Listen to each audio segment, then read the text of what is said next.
마가복음 1장. 하나님의 아들이신 예수 그리스도의 복음은 이렇게 시작되었습니다. 이사야 예언자의 글에 이렇게 쓰여 있어요. 보아라, 내가 네 앞에 사자를 보낸다. 그가 네 길을 준비할 것이다. 광야에서 외치는 자의 목소리가 들린다. 주님의 길을 준비하여라. 그분의 길을 곧게 펴라. 세례자 요한이 광야에 나타나서 죄 용서를 위한 회개의 세례를 선포하였습니다. 그래서 온 유대 지방 사람들과 예루살렘 사람들이 요한에게 나아갔습니다. 그들은 자신들이 지은 죄를 고백하고 요단강에서 요한에게 세례를 받았습니다. 요한은 낙타털로 만든 옷을 입고 허리에는 가죽띠를 띠고 메뚜기와 들꿀을 먹었습니다. 요한은 사람들에게 이렇게 선포하였습니다.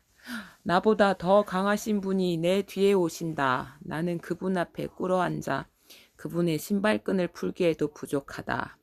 나는 너희에게 물로 세례를 주지만 그분은 너희에게 성령으로 세례를 베푸실 것이다. 그때 예수님께서 갈릴리에 있는 나사렛 마을에서 요단강으로 오셔서 요한에게 세례를 받으셨습니다. 예수님께서 물에서 나오실 때 하늘이 열리는 것을 보셨습니다. 그리고 성령님께서 비둘기처럼 자신에게 내려오는 것을 보셨습니다. 하늘에서 너는 내 사랑하는 아들이다. 내가 너로 말미암아 매우 기쁘다. 라고 말하는 소리가 들렸습니다. 곧 성령님께서는 예수님을 광야로 내보내셨습니다. 예수님께서는 40일 동안 광야에서 사탄에게 시험을 받으셨습니다. 그때 들짐승들과 함께 계셨는데 천사들이 와서 예수님을 돌보아 드렸습니다. 요한이 감옥에 갇힌 뒤 예수님께서는 갈릴리로 가셔서 하나님의 복음을 전하셨습니다. 예수님께서는 때가 되었다. 하나님 나라가 가까이 왔다. 회개하고 복음을 믿어라. 하고 말씀하셨습니다. 예수님께서 갈릴리 호숫가를 지나가시다가 시몬과 그의 동생 안드레를 보셨습니다. 그들은 어부였는데 호수에 그물을 던지고 있었습니다. 예수님께서 나를 따르라. 내가 너희를 사람을 낚는 어부로 삼겠다. 하고 말씀하셨습니다. 그러자 시몬과 안드레는 얼른 그물을 놔두고 예수님을 따랐습니다. 예수님께서 조금 더 가시다가 세베대의 아들 야고보와 그의 동생 요한을 보셨습니다. 그들은 배에서 그물을 깁고 있었습니다. 예수님께서 그들을 부르시자 그들은 아버지 세베대와 일꾼들을 배에 남겨두고 예수님을 따라 나섰습니다. 예수님과 제자들이 가버나움으로 가셨습니다. 안식일에 예수님께서 회당에 들어가셔서 가르치기 시작하셨습니다. 거기에 있는 사람들이 예수님의 가르침을 듣고 놀랐습니다. 그것은 율법학자들과는 달리 예수님께서는 권위 있는 분처럼 가르치셨기 때문입니다. 회당에 더러운 귀신이 들린 사람이 있었습니다. 그가 소리쳤습니다. 나사렛 예수여, 당신과 우리들이 무슨 상관이 있습니까? 우리를 없애려고 오셨습니까? 나는 당신이 누군지 압니다. 바로 하나님께서 보내신 거룩한 분입니다. 예수님께서 조용히 하고 그 사람에게서 나가거라 하시며 그를 꾸짖었습니다. 그 더러운 귀신이 그 사람에게 발작을 일으켰습니다. 그리고 큰 소리를 지르면서 그 사람에게서 나왔습니다. 사람들은 모두 놀라서 이게 어찌 된 일이냐? 이것은 권위가 있는 새로운 교훈이다. 저 사람이 더러운 귀신에게 명령을 하니 그것들이 복종하는구나. 라고 하며 자기들끼리 서로 물었습니다. 그래서 예수님에 대한 소문이 갈릴리 모든 곳으로 빠르게 퍼져나갔습니다. 예수님과 제자들이 회당에서 나온 뒤에 곧바로 야고보, 요한과 함께 시몬과 베드로의 안드레의 집으로 갔습니다. 시몬의 장모가 열이 나서 누워 있었습니다. 사람들이 바로 이 사실을 예수님께 말씀드렸습니다. 예수님께서 시몬의 장모에게로 가서 손을 잡고 일으켜 세우셨습니다. 그러자 바로 열이 내렸습니다. 시몬의 장모는 예수님을 섬겼습니다. 그날 저녁 해가 지자 사람들이 모든 병든 사람과 귀신 들린 사람들을 예수님께 데리고 왔습니다. 온 마을 사람들이 문 앞에 모여들었습니다. 예수님께서는 온갖 환자들을 다 고쳐주셨습니다. 그리고 많은 귀신들을 내쫓으셨습니다. 예수님께서는 귀신들에게 아무런 말도 하지 못하도록 하셨습니다. 그것은 그들이 예수님이 누구신지 알고 있었기 때문이었습니다. 어둠이 채 가시지 않은 아침에 예수님께서 일어나셨습니다. 그리고 조용한 곳으로 가셔서 기도하셨습니다. 시몬과 그의 친구들이 예수님을 찾으러 왔습니다. 그들은 예수님을 찾자 모든 사람들이 선생님을 찾고 있습니다. 라고 말했습니다. 예수님께서 대답하셨습니다. 근처에 있는 다른 마을로 가자. 거기서도 내가 전도할 것이다. 내가 바로 그것을 위해 왔다. 예수님께서는 갈릴리 모든 곳을 다니셨습니다. 회당에서 말씀을 전하시고 귀신들을 내쫓으셨습니다. 어떤 문둥병 환자가 예수님께 와서 무릎을 꿇고 간청했습니다. 선생님께서 원하시면 저를 깨끗하게 하실 수 있습니다. 예수님께서 그 사람을 불쌍히 보셨습니다. 그래서 손을 내밀어 그를 만지시며 말씀하셨습니다. 내가 원하니 깨끗해져라. 그러자 바로 문둥병이 떠나고 그가 나았습니다. 예수님께서 그에게 단단히 이르시고 보내셨습니다. 아무에게도 이 일을 말하지 마라. 다만 가서 제사장에게 내 몸을 보여주어라. 그리고 네가 깨끗해진 것에 대하여 모세가 명령한 예물을 드려서 사람들에게 증거를 삼아라. 그러나 그 사람은 가서 이 사실을 주저하지 않고 말하여 소문을 냈습니다. 그래서 예수님께서는 마을에 드러나게 들어가실 수 없을 정도가 되었습니다. 예수님께서는 사람이 없는 곳에 머무셨습니다. 그래도 사람들은 예수님이 계신 곳이라면 어디든지 상관하지 않고 사방에서 몰려들었습니다. 마가복음 2장. 며칠 뒤에 예수님께서 가버나움으로 돌아오셨습니다. 예수님께서 집에 계시다는 소문이 퍼졌습니다. 그러자 많은 사람들이 모여들어 가득 찼습니다.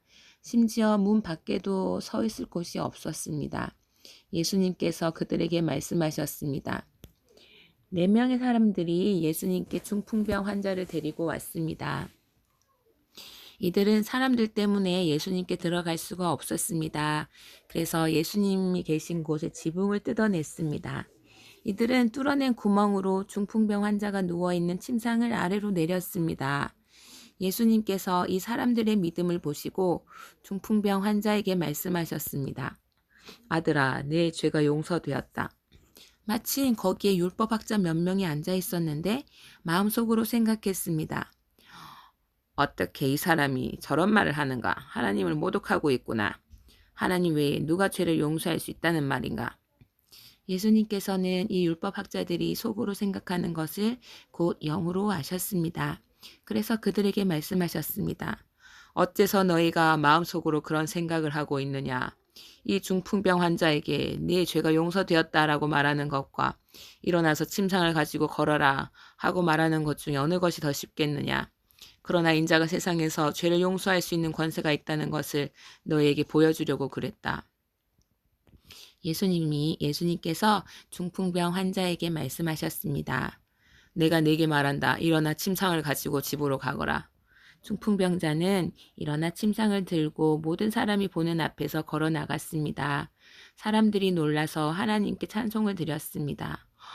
우리는 이와 같은 일을 본 적이 없다. 라고 말하였습니다. 예수님께서 다시 호수로 가셨습니다. 많은 사람들이 예수님께 나와왔고 예수님께서는 그들을 가르치셨습니다. 예수님께서 호숫가를 걸으시다가 알페오의 아들 레위가 세관에 앉아 있는 것을 보셨습니다. 예수님께서 그에게 말씀하셨습니다. 나를 따라오너라. 그러자 레위는 일어나서 예수님을 따랐습니다.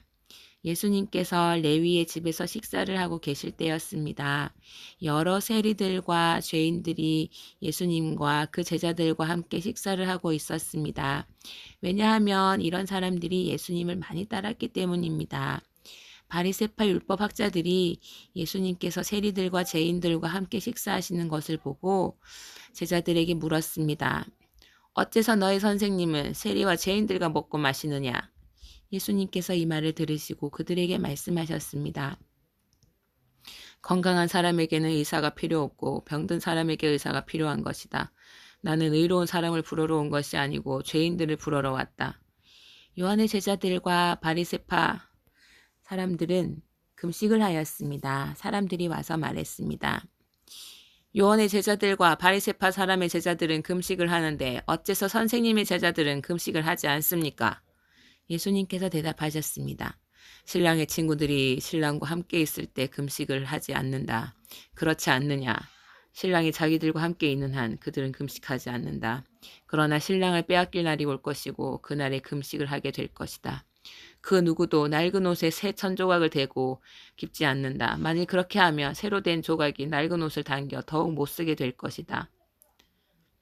또한 그 누구도 낡은 술 부대에 새 술을 보관하지 않는다. 만일 그렇게 하면 술이 그 부대를 터뜨려 술과 함께 술 부대가 다 못쓰게 될 것이다. 새 술은 새 부대에 넣어야 한다. 안식일에 예수님께서 밀밭 사이를 지나가실 때였습니다. 제자들이 길을 내면서 밀 이삭을 잘랐습니다. 바리새파 사람들이 예수님께 말했습니다. 보십시오. 어째서 선생님의 제자들은 안식일에 율법을 어깁니까? 예수님께서 대답하셨습니다.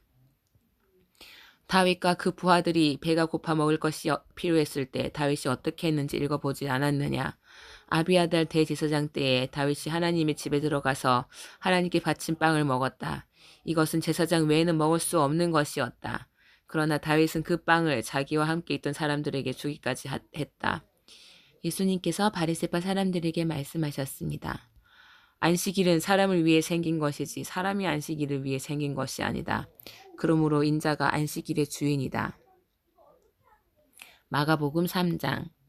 예수님께서 회당에 들어가셨습니다. 거기에는 손이 오그라진 사람이 있었습니다.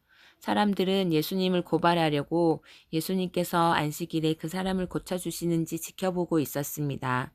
예수님께서 손이 오그라진 사람에게 말씀하셨습니다. 일어나서 나오너라. 그리고 그들에게 물으셨습니다. 안식일에 좋은 일을 하는 것이 옳으냐? 나쁜 일을 하는 것이 옳은 것이냐? 사람의 생명을 살리는 것이 옳으냐? 죽이는 것이 옳으냐? 그러자 사람들이 아무런 대답도 하지 못했습니다. 예수님께서 분노하시며 주위를 둘러보시고 사람들의 마음이 굳은 것을 아시고 슬퍼하셨습니다. 예수님께서 그 사람에게 말씀하셨습니다. 내 손을 펴 보아라. 그 사람이 손을 내밀자 그 손이 나았습니다. 바리새파 사람들이 거기를 떠나 헤롯 땅 사람들과 함께 예수님을 죽일 계획을 세웠습니다. 예수님께서 제자들과 함께 호수로 가셨습니다. 그러자 갈릴리에서 온 많은 사람들이 예수님을 따라왔습니다. 그리고 유대와 예루살렘과 이두메와 요단강 건너편 두로와 시돈 지방에서도 많은 사람들이 예수님이 행하신 일에 대한 소문을 듣고 찾아왔습니다. 예수님께서는 몰려드는 사람들이 너무 많아 제자들에게 배를 준비하라고 말씀하셨습니다. 예수님께서 많은 사람들을 고쳐주신 까닭에 병에 걸린 사람들이 예수님을 만지려고 밀려들었던 것입니다. 더러운 귀신들은 예수님을 보기만 하면 앞에 엎드려서 당신은 하나님의 아들이십니다. 라고 소리쳤습니다. 그러나 예수님께서는 귀신들이 예수님을 드러내지 못하도록 그들을 엄하게 꾸짖으셨습니다. 예수님께서 산 위에 올라가셔서 원하시는 몇몇 사람들을 부르셨습니다. 그러자 그들이 예수님께 올라왔습니다. 예수님께서 12사람을 세우시고 이들을 사도라고 부르셨습니다. 예수님께서는 그들과 함께 하시면서 그들로 하여금 나가서 말씀을 전하게 하셨습니다. 또한 귀신을 내쫓는 권세도 주셨습니다. 예수님께서 12사람을 세우셨는데 그들은 예수님께서 베드로라고 이름을 지어주신 시몬과 천둥의 아들들이란 뜻으로 예수님께서 보아너게라는 이름을 지어주신 세베대의 아들 야고보와 그의 동생 요한, 안드레, 빌립, 발둘로메, 마테, 도마, 알페오의 아들 야고보, 다데오, 열심당 출신의 시몬, 그리고 예수님을 배반한 가룟 출신의 유다입니다. 예수님께서 집에 오시자 다시 많은 사람들이 모여들었습니다. 그래서 예수님과 제자들은 식사도 할 수 없을 지경까지 되었습니다. 예수님의 식구들이 예수가 정신이 나갔다고 말하는 소리를 듣고 그를 잡으러 왔습니다. 예루살렘에서 온 율법학자들은 이렇게 말했습니다. 예수가 바알세불이 들렸다. 예수는 귀신들이 우두머리에 힘을 빌어서 귀신을 내쫓는다. 예수님께서 사람들을 불러 모으시고 비유로 말씀하셨습니다. 사탄이 어떻게 사탄을 내쫓을 수 있느냐? 만일 나라가 자기들끼리 나뉘어 싸우면 그 나라는 제대로 설 수 없다. 만일 한 집안이 자기들끼리 나뉘어 싸우면 그 가정은 제대로 설 수 없다. 만일 사탄이 자기들끼리 나뉘어 싸우려고 일어나면 스스로 망할 것이다. 먼저 힘센 사람을 묶어놓지 않으면 그 사람의 집에 들어가 그의 재산을 약탈할 수 없다. 묶어놓은 뒤에야 그 집을 약탈할 것이다. 내가 너희에게 진정으로 말하는데 사람들이 무슨 죄를 짓든지 어떤 비방을 하든지 그것은 모두 용서받을 수 있다. 그러나 성령님을 모독하는 죄는 결코 용서될 수 없다. 그것은 영원한 죄이다. 이 말씀을 하신 것은 율법학자들이 예수님께 더러운 귀신이 들렸다고 말했기 때문입니다. 예수님의 어머니와 형제들이 도착했습니다. 그들은 밖에 서서 사람을 보내 예수님을 불렀습니다. 사람들이 예수님 주위에 앉아 있다가 예수님께 말했습니다. 보십시오. 선생님의 어머니와 형제들이 밖에서 선생님을 찾고 있습니다. 예수님께서 대답하셨습니다. 누가 나의 어머니이고 누가 나의 형제냐? 주위에 앉아있는 사람들을 볼리 보시며 말씀하셨습니다. 보아라, 내 어머니와 형제들이다. 누구든지 하나님의 뜻대로 행하는 사람이 나의 형제와 자매이며 또한 어머니이다. 예수님께서 다시 호숫가에서 가르치시기 시작하셨습니다. 수많은 사람들이 예수님 주위로 모여들어서 예수님께서 호수에서 배에 올라타 앉으셨습니다. 사람들은 호수 주변에 있었습니다. 예수님께서 비유를 통해 많은 것을 사람들에게 가르치셨습니다. 가르치는 중에 예수님께서 말씀하셨습니다. 들어라, 한 농부가 씨를 뿌리러 나갔다. 농부가 씨를 뿌리는데 어떤 씨는 길가에 떨어졌다. 그러자 새들이 와서 씨를 모두 먹어버렸다. 어떤 씨는 흙이 거의 없는 돌 무더기에 떨어져 곧 자랐으나 땅이 깊지 않았다. 해가 돋자 싹이 말랐고 뿌리가 없어서 시들어 버렸다. 또 다른 씨는 가시덤불 속에 떨어졌다. 가시가 자라서 싹이 자라지 못하게 했기 때문에 싹은 열매를 맺지 못했다. 또 다른 씨는 좋은 땅에 떨어졌다. 싹이 나고 자라서 열매를 맺어 어떤 것은 30배, 어떤 것은 60배, 어떤 것은 100배의 열매를 맺었다. 예수님께서 들을 귀 있는 자여 들어라 하고 말씀하셨습니다. 예수님께서 혼자 계실 때 열두 제자들과 예수님 주변에 있는 사람들이 이 비유에 대해서 여쭈었습니다. 예수님께서 말씀하셨습니다. 너희에게는 하나님 나라의 비밀을 알 수 있게 하였지만 밖에 있는 사람들에게는 모든 것이 비유로 주어진다. 이는 그들이 보기는 보아도 알지 못하고 듣기는 들어도 깨닫지 못하게 하여 돌이켜 용서받지 못하게 하기 위함이다. 예수님께서 사람들에게 말씀하셨습니다. 너희가 이 비유를 이해하지 못하느냐? 그렇다면 어떻게 다른 모든 비유를 이해하겠느냐? 농부는 말씀을 뿌린다. 길가에 말씀이 떨어졌다는 것은 하나님의 말씀을 들었으나 곧 사탄이 와서 그 뿌려진 말씀을 빼앗는 사람을 말한다. 돌무더기에 씨가 떨어졌다는 것은 말씀을 들을 때 기쁨으로 즉시 받아들이지만 속에 뿌리가 없어 오래가지 못하고 말씀 때문에 환난이나 박해가 일어나면 곧 넘어지는 사람이다. 가시덤불에 씨가 떨어졌다는 것은 말씀을 듣지만 세상의 염려와 재물에 대한 유혹과 그 밖에 여러 가지 욕심이 말씀을 가로막아서 열매를 맺지 못하는 사람이다. 좋은 땅에 씨가 떨어졌다는 것은 말씀을 듣고 받아들여 30배, 60배, 100배의 열매를 맺는 사람이다. 예수님께서 그들에게 말씀하셨습니다. 등불을 침대 아래나 대방 밑에 두겠느냐? 등잔대 위에 두지 않겠느냐? 숨긴 것은 나타나고 비밀은 드러나게 마련이다. 들을 게 있는 사람은 들어라. 예수님께서 그들에게 말씀하셨습니다. 너희가 듣는 것을 마음에 새겨라. 너희가 다른 사람에게 주는 만큼 너희가 받을 것이며 그 외에도 더 주실 것이다. 가진 사람은 더 받을 것이고 가지지 못한 사람은 가진 것마저도 빼앗길 것이다. 예수님께서 말씀하셨습니다. 하나님 나라는 밭에 씨를 뿌리는 농부와 같다. 밤낮으로 자고 일어나는 동안 씨가 싹이 나고 자란다. 사람은 그것이 어떻게 자라는지를 알지 못한다.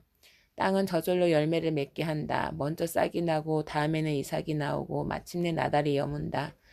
곡식이 익으면 농부가 와서 낫으로 그것을 거두어 들인다. 그것은 추수 때가 되었기 때문이다. 예수님께서 말씀하셨습니다. 하나님 나라를 무엇에 빗댈 수 있을까? 무슨 비유로 설명을 할까? 하나님 나라는 겨자씨와 같다. 겨자씨를 밭에 심을 때는 밭에 심는 씨앗 중에서 가장 작다. 그러나 심긴 후에는 그 어떤 밭 작물보다 더 크게 자란다. 커다란 가지를 내어 하늘의 새들이 그 그늘에 둥지를 틀 정도가 된다. 예수님께서는 많은 비유를 사용하여 사람들이 알아들을 수 있도록 말씀하셨습니다. 비유가 아니면 말씀하지 않으셨으나 제자들에게는 따로 모든 것을 설명해 주셨습니다. 그날 저녁이 되자 예수님께서는 제자들에게 말씀하셨습니다. 호수 건너편으로 가자. 그래서 제자들은 사람들을 남겨두고 예수님께서 배에 타고 계신 그대로 모시고 갔습니다. 주위에 있던 다른 배들도 따라갔습니다.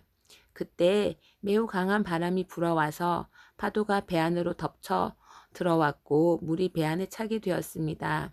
예수님은 배 고물에서 베개를 베고 주무시고 계셨습니다. 제자들이 와서 예수님을 깨우면서 말했습니다. 선생님, 우리가 죽게 되었는데 돌아보지 아니하십니까?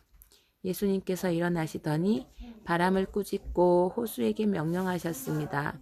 조용하여라, 잠잠하여라. 그러자 바람이 멈추었고 호수가 잔잔해졌습니다.